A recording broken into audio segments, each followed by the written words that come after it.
Dari total 250 juta jiwa penduduk Indonesia, 60% lebih merupakan generasi muda dan dari sejumlah kasus kriminal dan narkoba di tanah air, sebagian besar pelakunya adalah generasi muda.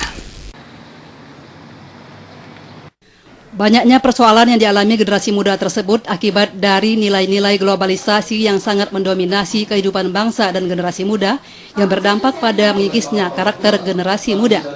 Menyikapi hal itu, Universitas Negeri Medan menggelar panel diskusi dengan tema Fenomena Solusi Karakter Bangsa dan Generasi Muda.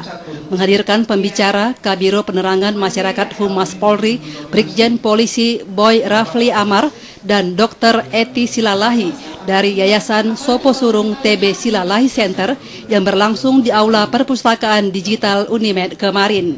Kabiro Penmas Humas Polri, Brigjen Pol Boy Rafli Amar mengatakan, banyaknya persoalan yang dihadapi generasi muda saat ini, faktor utama penyebabnya kurangnya bimbingan orang tua dan pemahaman anak tentang hukum. Banyak orang tua kurang menyadari apa yang seharusnya diberikan kepada anak dan menyerahkan sepenuhnya pembinaan anak kepada guru di sekolah. Padahal orang tua juga bertanggung jawab mendidik anak sejak kecil hingga dewasa, sehingga tidak ada lagi anak yang terlantar dan anak akan tumbuh berkembang serta hak-haknya terpenuhi. Generasi muda adalah bagian yang harus kita bimbing dengan baik. Oleh karena itu kan salah satu upayanya adalah bagaimana membangun karakter generasi muda yang mengapresiasi kepada nilai-nilai hukum.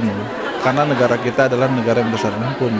Ini menjadi penting agar langkah-langkah ke depan generasi muda ini tidak banyak yang menjadi korban kejahatan atau bahkan terlibat dalam berbagai aksi-aksi kejahatan.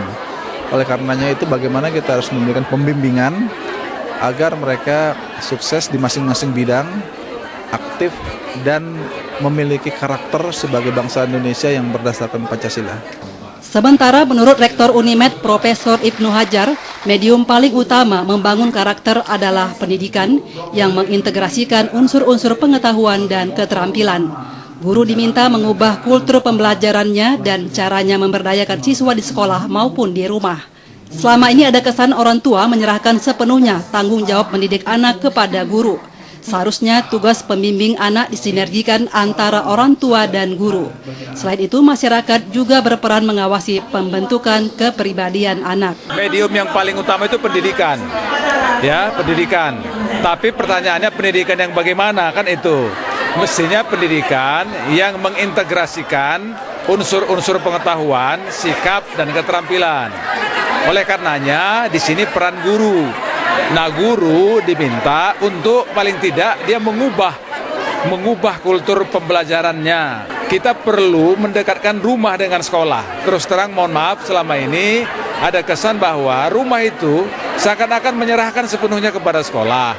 Begitu sudah diberikan ke sekolah, rumah menganggap selesai.